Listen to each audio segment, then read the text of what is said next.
is already. All right, guys. I did some research on a trend that I had noticed here at our school was when I looked at the Reading Star scores versus our Math Star scores, I saw a discrepancy in the scores over the past several years.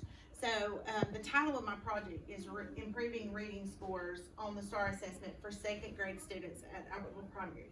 And although this data and the presentation is geared for second grade, I think you'll certainly find that it applies to your grade as well. Okay, the problem that I saw was that second grade students at Albertville Primary School scored significantly lower on the STAR Reading Assessment than on the STAR Math Assessment. And in this chart, you'll see the scores from the last 3 years. In 2017 and 2018, we're just going to look maybe at the at and above benchmark on this first row here. Only 54% of students in 2017 and 18 scored at or above benchmark. In contrast to that, 67% scored at or above benchmark in math. And in 2018, that number, it gained a little to 56%, but the math also gained. So then we're seeing even a wider gap between those two subject areas. Now in 2019, last year, we didn't get to finish the school year. So the numbers overall are much lower than the years before, but this data is from the winter. So you'll see the same gap, 49% for reading and 66% for math. Now, I would just like to hear your thoughts on what you think maybe some reasons are that we see this. As teachers, what do you think? Because I have my ideas, but I'd like to hear what you think. What do you think if I said, why are the reading scores lower than the math scores? What would your initial response be? I think there are a lot more cognitive skills involved in reading. Yes. When you're reading a passage and answering a question about that passage, you have to decode the words correctly. You have to have vocabulary awareness to know what those words are, and then use whatever skills the question is asking for. Right. In math, more commonly, you're doing one type of thing. Sure. So you know how to add those problems, you can solve it. Right. So I think that may be part of the issue. Definitely, I see that. I think math is much more concrete, obviously. Mm-hmm. And the reading comprehension skills are more abstract, and that's difficult. What, does anybody else have any thoughts of our population? Okay, that's definitely what I thought. And some of you may be familiar with Louisa Moats, that she has written some landmark pieces on literacy, and she is one of the guiding, I think, voices in the letters training and stuff. And she says that students that don't speak English as their native language at home or their home language, and that are from low socioeconomic backgrounds, have basically a much greater disadvantage than students who do. And so already, if you know our population, 55% of our students are either English learners or are low socioeconomic students. And so already they're set up to fail in that sense of they've already got all those things stacked against them. So basically identifying the problem, backing it with data, now it's what can we do about it? So my hypothesis is that if schools employ strategies of increased reading volume, of just right books, interactive read alouds, targeted professional development for teachers, and developing self-awareness in readers, the percentage of students scoring at or above benchmark on the Reading Star Assessment will increase. So that's very wordy, and I'm going to break it down for you. But before I go through all those things, the definition is just some things so you'll know exactly what I mean when I say interactive read aloud. It's just, I'm talking, and you all know and do this, I'm sure, instructional activities in which teachers carefully select literature that's crafted with rich language, that you read that literature aloud to your students, and support the conversations with students. And so basically in my research about that, it said conversations is where the learning takes place, the teaching and the learning takes place. Just Right books, for this project, I'm referring to Just Right books as books that can be read with at least 95% accuracy. So it's going to be on that lower end of their zone of proximal development. And so reading volume, when I say reading volume, I'm going to be referring to the amount of time that students spend reading connected text, not just words, but actually connected text. And then obviously the STAR assessment, you all know because you use, but it's just used to screen students for their reading and math achievement levels.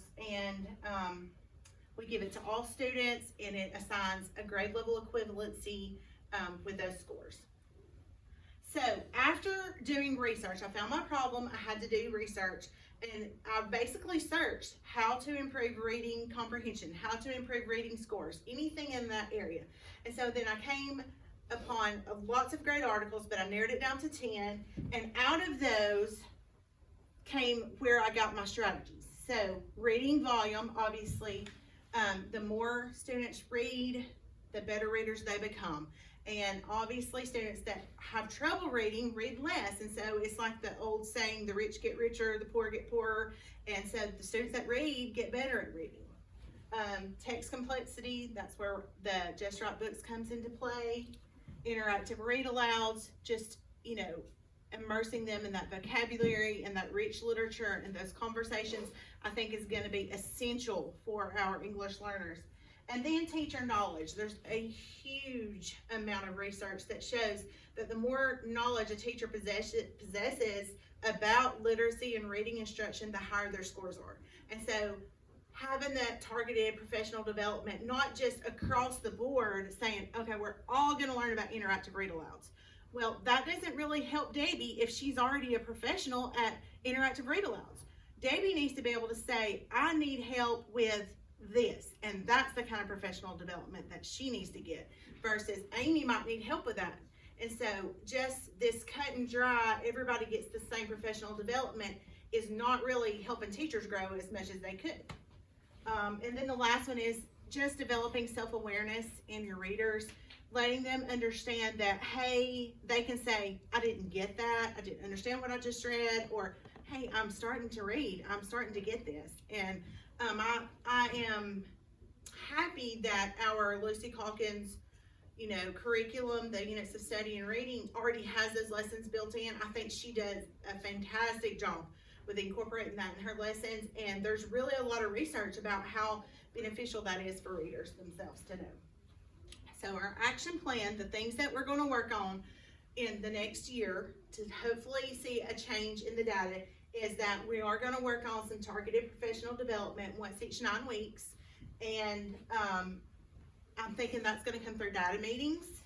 And then obviously every time that our students take the STAR assessment in our classroom, because we're going to be the ones piloting the program, is we're going to help them select Just Right Books, and we're going to be sure to adjust those levels every time that we take the STAR assessment. And then the self-awareness lessons, like I said, they're already built in, but I think that's going to be, I'm going to make sure I really emphasize those things, even when I'm doing read alouds and such. And then interactive read alouds, we read books all the time, but to say they're interactive read alouds, I don't think that you can count every book you read out loud to be an interactive read aloud. So we're going to put a goal for doing 3 interactive read alouds a week in our classroom. And then ensuring that they get at least 30 minutes of self-selected reading time at school is a priority for us, and we're going to make sure that we keep it there just to keep the volume of reading up. And so these are all the resources that I used, and I have them if anybody wants to look at any of the sources. But basically that's my action plan for the year, and I really hope and think that we'll see some difference in the numbers. Does anybody have any comments or questions or something you saw or you thought of? One thing in 3rd grade that I've noticed over the years, and have tried to make a change with that self-selected reading, used to be you would see that ZPD zone and you would say, okay, your level is 2.0 to 3.0. Well, I know what that means, Right. but they didn't understand that. And so I've started changing the way I present it to them, Yes. and giving them a much smaller range. Yes. So like you said, you want it to be that lower end of that ZPD, so like they will have little cards that will say 2.1, 2.2, 2.3, 2.4. Yes. Let's just work on those for now. I like that. And having that card available to them just helps them to remember exactly where they need to be going each time. And I had to adjust that moving from 4th grade to 3rd grade Whereas a fourth grader might understand a little bit more. When you move to third grade, they don't realize. They don't And know so- what that dash means. hmm Yes. You know, Yeah. 2.0, And I think 2, I think I 3.0. use they a don't know. dash, and so that's something I probably need to look at and make sure that they know it's 2.1, And I 2.2, or would- whatever. All it's the ones of in it. between. And not working just with 2.0 Carrie, I and saw. 3.0. Right. That is very useful, and I think that's something that we can easily, change about the way we do things. Okay. Anybody else? All right, thanks, guys.